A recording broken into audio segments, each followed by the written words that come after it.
Bismillahirrahmanirrahim. Assalamualaikum warahmatullahi wabarakatuh. Perkenalkan, nama saya Risna. Saya di sini sebagai guru BK. Di sini saya akan menjelaskan mengenai materi sekolah ramah anak. Apa sih yang dimaksud dengan sekolah ramah anak ini? Sekolah ramah anak yaitu sekolah diharapkan dapat menjadi tempat yang membuat kalian nyaman, merasa tenang ketika berada di sekolah. Selain itu juga kalian bisa mengeluarkan ekspresi kalian ketika kalian melakukan sesuatu. Kenapa sih sekolah itu dijadikan sekolah ramah anak? Karena berdasarkan penelitian masih banyak beberapa sekolah yang menganggap siswanya itu sebagai objek, sebagai bahan bullying dari boleh temannya ataupun gurunya. Jadi ketika nanti misalnya kalian mendapatkan hal-hal yang tidak menyenangkan di saat melakukan sesuatu di sekolah ini, kalian bisa langsung melaporkannya boleh ke pihak sekolah ataupun orang-orang yang ada di sekitar sekolah ini. Sekolah ramah anak sama seperti di rumah kalian. Di rumah pun kalian merasa nyaman. Nah, kita anggap ketika di sekolah juga kalian merasa nyaman di sekolah ini. Tapi bukan berarti kalian bisa seenaknya, karena saat di rumah pun kalian memiliki aturan-aturan yang harus kalian lakukan. Kita menganggap sekolah ramah anak itu sebagai sekolah, sebagai rumah kedua bagi kalian. Jadi kalau misalnya kalian berada di sekolah ini, kalian harus ingat dengan aturan-aturan yang ada di sekolah. Sama halnya dengan tadi di rumah.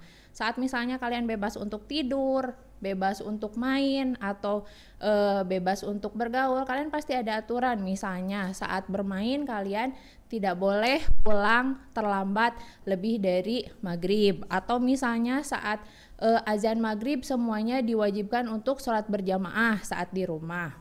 Terus kalau misalnya kalian bermain atau misalnya berkelompok, kalian tidak diperbolehkan pulang larut malam. Sama dengan sekolah. Sekolah pun walaupun kalian merasa senang berada di sekolah ini, tapi ada aturan-aturan yang harus kalian ikuti. Misalnya saat datang ke sekolah kalian tidak boleh terlambat. Terus kalau misalnya mau mulai belajar kalian harus berdoa dulu. Selain itu juga kalian harus sholat duha dulu. Banyaklah, cukup banyak aturan-aturan yang harus kalian ikutin. Tadi di awal, ketika kalian berada di sekolah dan merasa terintimidasi atau merasa dibullying, kalian boleh melaporkan ke pihak sekolah. Tapi ketika kalian mendapatkan hukuman atau punishment saat kalian melanggar aturan, itu tidak bisa dianggap bullying. Karena apa? Di rumah pun sama. Saat kalian melanggar aturan-aturan yang ada di rumah, pasti akan ada hukuman dari orang tua kalian. Begitupun dengan di sekolah. Nanti ada berbagai macam hukuman yang akan kalian terima ketika kalian melanggar aturan yang ada di sini. Misalnya diberikan poin, pelanggaran, atau misalnya yang tidak sesuai dengan aturan dipanggil orang tuanya, atau misalnya sampai membuat surat perjanjian dan sebagainya. Pokoknya nanti kalau kalian bisa kalian coba lihat di aturan-aturan yang ada di sekolah. Terus sekolah ramah anak, kalian itu bebas sebetulnya mengekspresikan diri kalian, maunya seperti apa. Contohnya kalian sukanya jaipongan, atau kalian sukanya dengan seni. Di sini juga ada ekskul yang kalian bisa mengeluarkan ekspresi kalian supaya kalian merasa nyaman berada di sekolah ini, karena kalian itu kan sekolah dari pagi sampai sore. Gak bisa kan kalau misalnya kalian harus fokus terus belajar, bakalan bosan. Makanya kita siapkan, kita sediakan beberapa ekskul yang secara tidak langsung bisa mengekspresikan diri kalian seperti itu.